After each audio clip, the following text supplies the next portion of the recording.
Donc c'est comme ça que je me lancerai en freelance aujourd'hui en 2024. C'est vraiment de travailler le court terme et le moyen long terme en fond pour me asseoir ma notoriété. Et puis petit à petit, vous allez être invité un peu partout, notamment pour faire des conférences ou alors pour parler dans des podcasts. Et là, vous allez avoir un effet boule de neige pour vous permettre de vraiment vous lancer en freelance ou au format agence. Bien souvent, en fait, ils ont ou pas de site internet ou un vieux site internet fait par le neveu un dimanche matin. Là, vous pouvez jouer aussi la carte de je vous ai cherché sur Google, je vous ai pas trouvé. Faites-le pas pour le business en se disant j'ai la carotte, ça va durer 2-3 fois et vous allez vite vous faire sortir. Faites-le par passion et amour, mais si vous aimez votre métier, vous allez voir que ça va aller très vite. Avant de commencer, sachez que cette vidéo est sponsorisée par la plateforme Linsgarden. Linsgarden, c'est la solution pour booster vos ventes grâce aux backlinks. Cette plateforme vous propose 3 services pour vous faire gagner du temps et vous apporter le meilleur retour sur investissement. Vous pouvez bénéficier d'une assistance pour trouver les meilleurs sites adaptés à vos besoins. Profitez également d'un abonnement pour une stratégie de lien régulière et efficace. Ou encore, bénéficier d'une délégation totale de vos campagnes à un consultant SEO dédié, de l'audit au suivi de la performance de vos campagnes. Concentrez-vous sur la croissance de votre business et profitez de l'expertise Linsgarden pour une commande simplifiée de vos backlinks. En exclusivité, Linsgarden vous propose un appel de démarrage gratuit, plus 2 liens offerts sur votre première commande d'une valeur de 100 €. Retrouvez toutes les informations dans la description de cette vidéo. Et encore merci à Linsgarden pour leur confiance.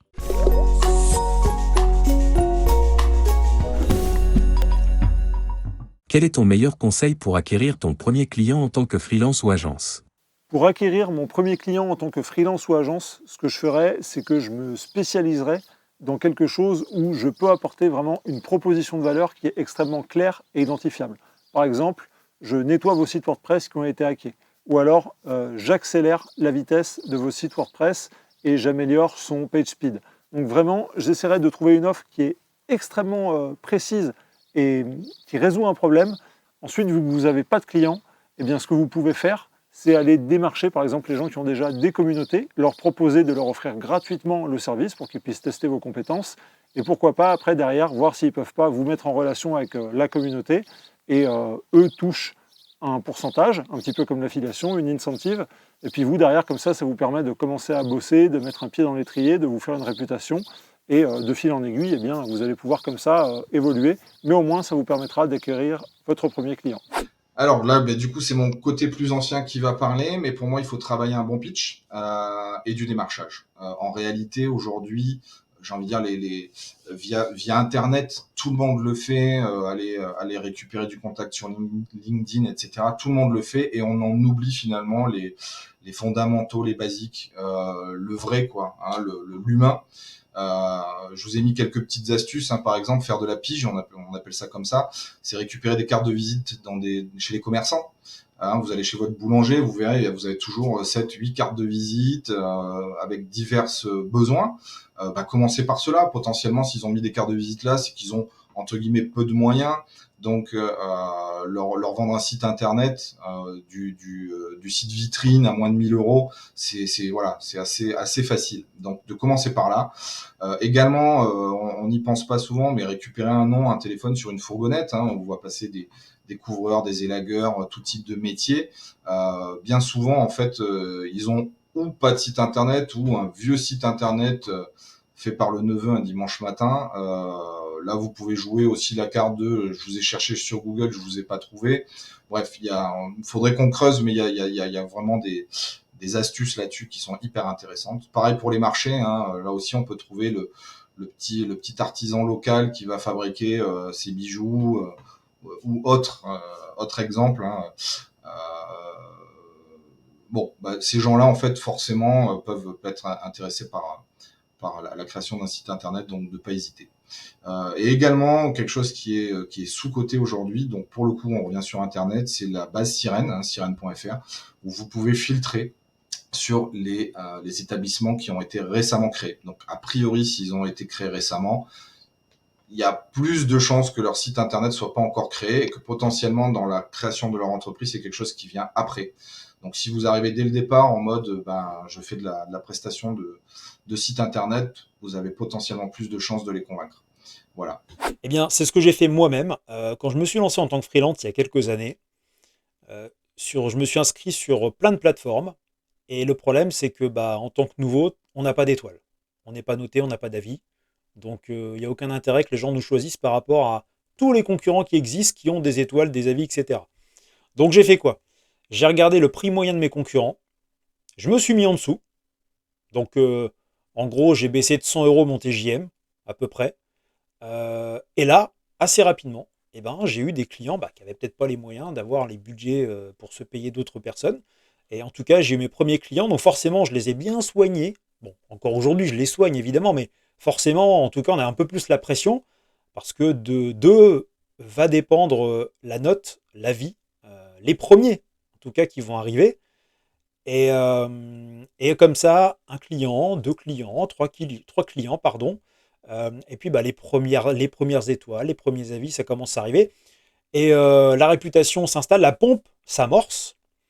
Et ce qui m'a permis au bout de à peu près un an, de m'aligner sur les autres et de mettre le tarif que j'aurais aimé mettre dès le début. Pour acquérir son premier client en tant que freelance ou agence, alors je vais vous surprendre, c'est pas d'aller sur LinkedIn, de faire de l'emailing ou je sais pas quoi, c'est de sortir de chez vous, d'aller rencontrer des gens, serrer des mains, regarder du côté des CCI, du côté des technopoles, du côté des lieux totems, des incubateurs, de tout ce qui se passe en termes de digital et de numérique dans votre ville. Sortez, présentez-vous, ayez pas les dents longues en mode business, je cherche du boulot. Nouez des liens avec des gens et vous allez voir que votre premier client va arriver très vite, surtout si votre métier a un besoin et qu'il est dans l'air du temps et que vous répondez à une vraie douleur parce que c'est facile à vendre. Ah vous voyez, vous avez aussi tel problème. Bah oui, moi j'ai plein de clients, ils l'ont aussi et on leur résout avec telle prestation. Ça se travaille, il faut aimer sortir, il faut pas être introverti ou vouloir rester chez soi caché. C'est un peu des fois antagonique avec le numérique ou les gens, ou ce qu'on peut voir dans le digital. Les gens aiment bien rester derrière leur écran, mais c'est le meilleur moyen d'avoir un client. Et je peux vous assurer qu'en 3-4 sorties, vous avez votre premier client. Une stratégie très simple, première des choses, vous vous rendez sur Twitter. Moi, je suis pro Twitter et pas LinkedIn, même si LinkedIn, ça marche aussi, je sais très bien. Mais disons que je sais pas si ma stratégie pourrait fonctionner sur LinkedIn. Donc voilà, moi, je suis team Twitter, donc ma stratégie reposera sur Twitter. Première des choses, vous vous rendez sur Twitter, comme je l'ai dit, et vous allez en fait identifier un problème récurrent dans votre thématique. Contrairement à ce qu'on pourrait croire, ça se fait assez facilement, pour peu que vous soyez depuis un certain temps déjà immergé dans celle-ci. Évidemment, il faut que vous ayez déjà une certaine connaissance de votre thématique, c'est évident. J'ai envie de dire que sinon, de toute manière, vous ne pourriez pas proposer vos services, n'est-ce pas? Et une fois en fait que vous avez identifié ce problème-là, vous allez travailler à un produit ou un service pour y répondre, tout simplement. Et donc une fois que vous avez votre idée de produit ou service, vous allez le tester pour vous-même, c'est très important. Vous allez d'abord devoir prouver que votre solution fonctionne, ne serait-ce que pour vous en fait finalement. Une fois que c'est validé, vous allez balancer un trade sur Twitter contenant une offre avec un tarif très agressif pour les 3 ou 5 premiers clients, d'accord? Et croyez-moi, vous pouvez faire plusieurs milliers d'euros très rapidement avec ce genre de méthodologie qui vous permet non seulement de valider vos services, normalement vous l'avez déjà fait, mais le faire valider par des clients c'est encore mieux, mais en plus de ça, vous pourrez très très vite croître et générer plusieurs milliers d'euros, comme j'ai déjà pu le faire par le passé, grâce à Twitter avec cette simple stratégie, croyez-moi. Alors, si tu veux démarrer comme freelance ou comme agence et tu es à la recherche de ton premier client, le meilleur conseil que je peux te donner, c'est de baisser tes prix. Et oui, c'est triste, mais c'est mathématique, c'est la loi de l'offre et la demande et ça va marcher à coup sûr. Forcément, quand tu démarres, ce que tu dois chercher, c'est pas forcément la rentabilité tout de suite, c'est surtout de construire une marque, commencer à avoir des case studies pour demain pouvoir justifier des prix bien plus élevés. Et du coup, pour faire ça, forcément, avant, il te faut quand même être présentable. Il faut forcément que tu aies une proposition de valeur qui se vende, en fait. Mais si tu rentres dans un marché où tu sais qu'il y a déjà de la demande, si tu baisses les prix et tu fais un minimum de prospection, tu essayes de rencontrer des partenaires qui puissent te dériver des projets, tôt ou tard, ça va rentrer. Après, mon conseil, c'est que quand même, tu ne te vends pas gratuitement parce que quand tu te vends gratuitement, les gens, en fait, ils sentent que comme ils payent rien, ils te doivent rien, globalement, et que toi, tu ne les dois rien non plus. Et du coup, c'est fort probable qu'ils ne vont pas te donner l'attention que tu mérites. Ils vont probablement galérer ou passer du temps avant de te répondre les mails. Ils ne vont pas te donner les accès à tes outils. Et du coup, tu ne pourras pas bien bosser, tu vas perdre pas mal de temps et ça, ce n'est pas l'objectif. Donc voilà. baisse tes prix, mais quand même fais payer un petit peu. Mon meilleur conseil pour avoir directement des clients en tant que freelance, c'est de faire appel à votre entourage. Le premier client, il y a très peu de chances que ce soit quelqu'un que vous connaissiez pas directement qui vous le ramène, que ce soit pas le bouche à oreille. Parce que le bouche à oreille, c'est là où la force va être la plus puissante. C'est là où les gens vont être le plus convaincus naturellement. C'est là où vous aurez le moins besoin de faire d'efforts. Donc c'est souvent là où vous allez au début avoir une espèce de petite zone facile où vous pouvez avoir tous les gens que vous connaissez qui vous font déjà confiance en fait, assez simplement. Euh, des gens à qui vous ferez des tarifs pas chers, des gens qui seront là et qui vous diront, bah ok, écoute, je peux lui laisser une chance. Et ça, c'est le premier client, c'est toujours comme ça. Mon premier client, c'était comme ça. C'était des amis professionnels à ma copine qui m'étaient venus et qui avaient travaillé avec moi parce que voilà, je faisais du SEO. Elle leur dit que je fais du SEO, ils sont là, on cherche un SEO, bah voilà, ça roule. Et ensuite, plus tard, ce qui va se passer, c'est que potentiellement, vous pouvez vous lancer sur Malte, qui est une bonne plateforme pour aller chercher des clients. Vous pouvez aussi, voilà, petit à petit faire du démarchage téléphonique. C'est un truc qui peut marcher. Le mieux, ça sera du démarchage physique même. En l'occurrence, vous allez directement dans les shops, vous expliquez votre métier, vous expliquez que vous venez de vous lancer, vous cherchez des clients, vous êtes peut-être travaillé pour la moitié du prix du marché pendant les 3 4 premiers mois, histoire de vous faire un carnet d'adresses et les gens, à mon avis, seront chauds pour vous tester si vous avez une bonne argumentation. Si vous avez une très mauvaise argumentation et que vous êtes très mauvais vendeur, eh ben, ça sera l'occasion de progresser dans ce domaine-là et en fait, vous apprendrez beaucoup de choses sur la vente directement et sur les manières de faire des argumentations et de la vente et du closing. Donc c'est aussi quelque chose qui est intéressant et qui est important dans la vente, donc dans le freelancing. Si vous apprenez à closer bien, bah écoutez, voilà, c'est l'occasion d'apprendre à closer en allant vous confronter directement sur le terrain. Euh, et enfin, le cold mailing, ça reste une très bonne méthode à mon avis pour acquérir des clients, mais je pense que votre premier client, ça sera votre réseau, honnêtement. C'est ce que je vous conseille. Dites à tous les gens que vous connaissez, qui sont propriétaires de business ou qui sont décisionnaires, donc chief marketing, que vous voulez faire du marketing en ligne, que vous êtes indépendant et que vous voulez construire des sites et que vous voulez avoir des clients, par exemple. Et vous allez très vite trouver des gens qui vont vous dire, ok, bah écoute, ça va, j'avais un projet, c'est peut-être l'occasion d'essayer, etc. Ça sera des clients qui seront pas terribles, mais ils vous feront confiance et c'est déjà le plus important. Si tu devais repartir de zéro en tant que freelance, comment procéderais-tu? C'est marrant que vous disiez ça parce que c'est un peu ce que je viens de faire il y a quelques mois, de repartir de zéro en tant que freelance. Assez simplement, j'ai fait appel à mon réseau. Donc j'ai dit directement aux gens autour de moi que j'étais indépendant et que j'étais prêt à recevoir des missions. Au début, j'étais un peu à la cool, mais progressivement, des gens sont venus voir en me disant, bah écoute, justement, on avait besoin de ton avis sur un sujet, ça tombe bien que tu sois là, on a besoin de ton avis sur un sujet. J'étais pas vraiment à zéro parce que j'avais déjà ma réputation et j'avais déjà, disons, une audience de gens qui aimaient bien et qui me valorisaient en tant que freelance et qui valorisaient mes conseils. Donc j'étais pas vraiment à zéro, mais j'étais pas non plus dans une situation où j'avais un carnet d'adresses rempli. Ensuite, si je devais repartir à zéro sans carnet d'adresse, le premier truc, c'est de se nicher extrêmement précisément. Donc vous devez définir, par exemple, le SEO de référence pour quelque chose de très précis. Donc par exemple, imaginons les cabinets d'avocats, et en fait, vous commencez à viser un cabinet d'avocats. Et dès que vous avez des réussites, donc faut signer le premier, hein. C'est le plus difficile. Les cabinets d'avocats, je vous donne un exemple de gens qui se font un peu saigner, mais où il y a de la marge de manœuvre parce que ils ont un besoin business parce qu'ils peuvent pas faire de pub et ils rentrent des sous. Donc le SEO est une bonne manière de déléguer ça en général. Et donc vous chopez un premier contact, vous donnez tout ce que vous pouvez. Vous créez de la croissance. Vous allez voir les concurrents, vous leur expliquez que vous avez créé de la croissance chez leurs concurrents, vous leur expliquez comment, et vous leur dites simplement, maintenant je suis embauchable, je suis le SEO spécialisé des avocats, et progressivement vous allez vous faire en carnet d'adresses tous les avocats possibles de France et de Navarre, un peu dans chaque ville, etc. Vous aurez votre leader dans chacune des villes, et ça vous permettra de rentrer des clients. En l'occurrence, les avocats sont des bons payeurs, donc vous aurez des bons clients en plus de ça. Mais assez simplement, plus vous vous nichez, plus vous aurez une acquisition qui sera facile, plus les gens du milieu pourront se comparer les uns aux autres, etc. Donc ce que je conseille vraiment, c'est nichez-vous et trouver un client qui vous servira de use case. Et quand vous avez ça, vous pouvez démontrer à tous les autres que vous avez ce cas de réussite. Et ça, c'est une bonne manière d'attaquer le milieu, à mon avis. Et en fait, vous faites plus ou moins le même travail sur des avocats que vous le feriez sur un autre milieu, mais parce que tous les avocats voient que vous faites marcher, ça marche bien avec les avocats, ils vont rester entre vous et ça vous permet de les surfacturer en tant que spécialiste de l'avocat. Voilà, en l'occurrence, c'était un petit exemple sur les avocats parce que c'est un exemple que j'ai entendu récemment de la part d'un confrère. Du coup, je vous préconise de vous nicher le plus possible et d'être voilà, très agressif. Ensuite, de faire marcher la concurrence, ça c'est simplement tout le monde bave sur son concurrent. C'est l'occasion pour vous aussi de profiter de ça. Alors, je travaillerai le long terme et le court terme pour me lancer en freelance ou en agence. La stratégie d'abord, court terme, ça va être notamment cold mailing ou phoning. J'irai voir les gens porte à porte s'il faut pour pouvoir avoir mes premiers clients. Ça va me permettre de manger. Ensuite, sur le moyen long terme, je vais notamment travailler mon branding, montrer ce que je sais faire sur les réseaux sociaux, LinkedIn, Twitter, YouTube, ça marche très, très bien, YouTube. Ça peut être TikTok, Instagram, voilà. Trouvez le réseau qui vous correspond le mieux à votre audience et à votre style. Il faut pas hésiter à faire du réseau, voilà, et aller, aux events SEO.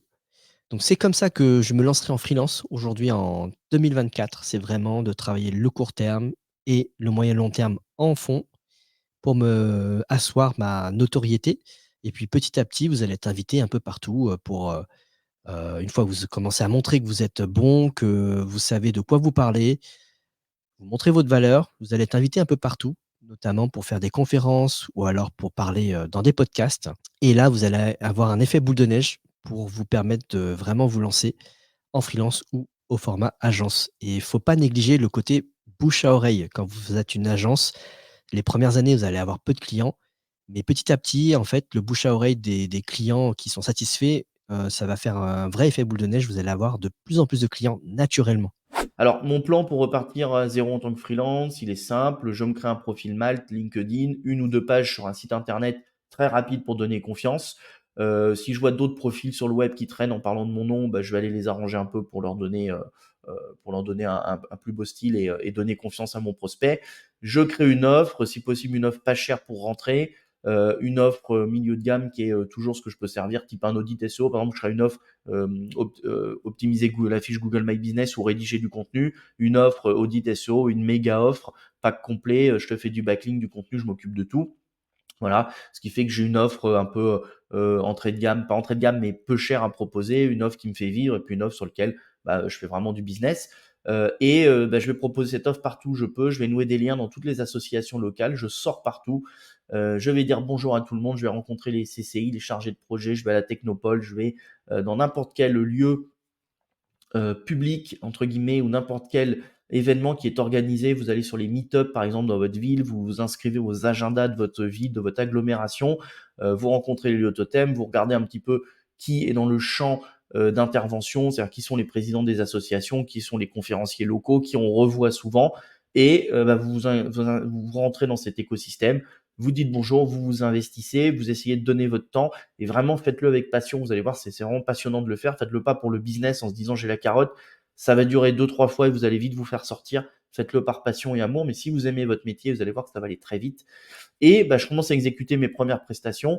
Si je dois faire des remises pour signer des business, je fais un devis avec le prix plein et j'écris ma remise et je la justifie sur mon devis, je la rappelle pourquoi.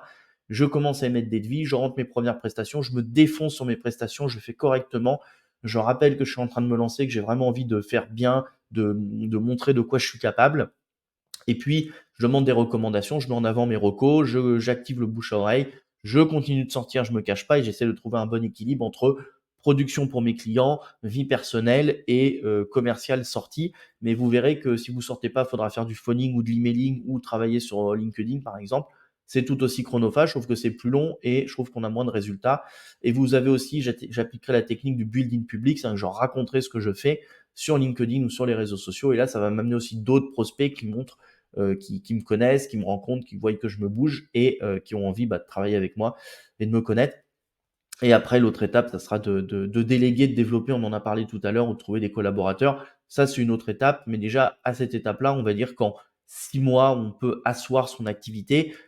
J'ai oublié de préciser une chose, il faut être compétent. Il faut dire il faut donner des vraies informations, être vraiment compétent dans son métier. Le pipeau, la flûte, ça se voit au bout de quelques années, ou alors il faut souvent changer d'offre pour fuiter à côté du pipeau.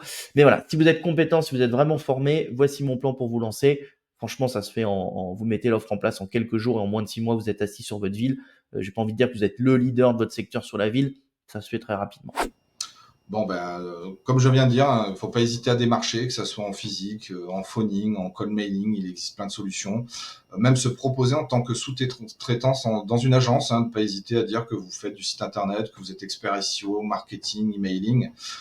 Souvent, voilà, une petite agence, elle peut avoir besoin ponctuellement d'un sous-traitant. Ça peut vous permettre d'avoir déjà ce petit pied à l'étrier qui va vous ramener déjà quelques clients et surtout de ne pas se décourager. La quantité de refus sera toujours supérieure, mais il sera toujours plus facile de refiler un client à un confrère par faute de temps que d'attendre que le client arrive tout seul.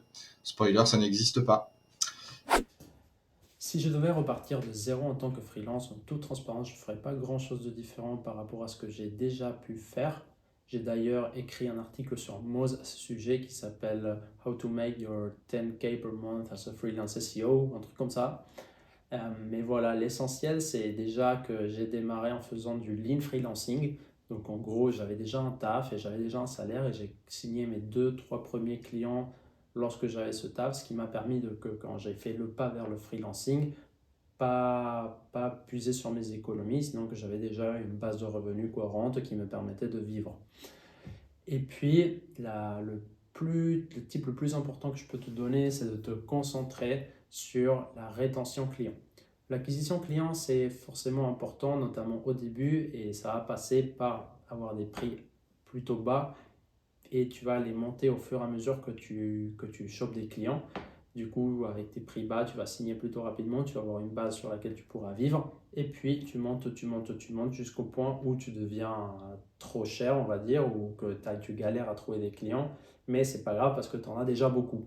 Et du coup, ça permet de maximiser tes revenus. Mais pour la rétention client, il faut te focaliser sur la satisfaction de la promesse de résultat que tu as donnée et sur l'expérience client que tu offres. Donc, il faut que tes clients, franchement, tu mettes des pépites dans les yeux, que tu répondes les mails rapidement, que tu sois toujours présentable, tu mets ta caméra, tu souris, tu es le meilleur freelance du monde et derrière, ton client il a des résultats, il va rester avec toi. Et du coup, c'est top parce qu'il ne te faut pas beaucoup de clients pour vivre en tant que freelance, il te faut entre 10 à 20. Et si tu es stable là-dessus et tu les conserves, au bout d'un moment, tu as une stabilité et c'est vraiment le rêve d'un freelance. C'est ce que tous les freelances cherchent, c'est la stabilité, c'est le plus dur à avoir. Donc, si tu te focalises sur la rétention de tes clients, tu vas arriver à avoir une bonne stabilité et tu vas vivre une très très belle vie. Ça va rejoindre ma réponse précédente. Si je devais recommencer à zéro en tant que freelance, je pense que la première chose que je ferais, c'est je prendrais un abonnement LinkedIn Premium, parce que c'est gratuit le premier mois. J'irais contacter des gens qui ont des communautés et j'irais les voir avec une proposition de valeur ultra identifiable, donc résoudre un problème bien précis, une compétence extrêmement spécifique. Avec ça, j'essaierai de proposer mes services gratuitement à ces personnes qui ont déjà de l'influence pour voir si elles ne peuvent pas ensuite me mettre en relation avec la communauté. Et puis après, une fois que la machine est lancée, voler de ses propres ailes. Mais vraiment, pour aller au plus vite, je procéderai comme ça. Alors, si je devais repartir de zéro en tant que freelance, j'irais simplement sur Twitter, comme je le fais actuellement en fait finalement, ou bien peut-être aussi pourquoi pas sur Thread, parce que j'ai cru comprendre, en tout cas je crois voir que ça commence à bien prendre, donc pourquoi pas. Puis en fait je créerai en fait tout simplement un compte qui ne se concentre que sur un seul et même sujet, très précis, très important, la spécialisation. Donc admettons dans mon cas, pourquoi pas la webperf, et je ne publierai en fait finalement que sur ce sujet et ce qui s'y rapporte, donc en l'occurrence webperf, WordPress, voilà, souvent les deux vont de pair, et tout ça en fait afin d'y devenir une référence en la matière tout simplement. Je publierai alors des threads, des vidéos, et échangerai avec le maximum de gens possible pour, comme ça me faire connaître et développer un réseau, tout simplement. Enfin, quand ma légitimité ne sera plus discutable, je proposerai alors mes services avec toujours une offre de lancement afin de me faire la main et de valider mon idée, tout simplement. Je ferai exactement pareil parce que la technique a très bien marché. Je me suis inscrit sur toutes les plateformes possibles de freelance. J'ai regardé le tarif moyen de mes concurrents. Je me suis mis en dessous. J'ai décroché mes premiers clients, mes premières étoiles, mes premiers avis. La pompe s'est amorcée et au bout de quelques mois, quasiment un an, j'ai pu mettre le tarif que j'aurais voulu mettre au départ. Donc voilà, je ne vois pas meilleure stratégie en tout cas pour démarrer sans trop se prendre la tête au départ en tant que freelance.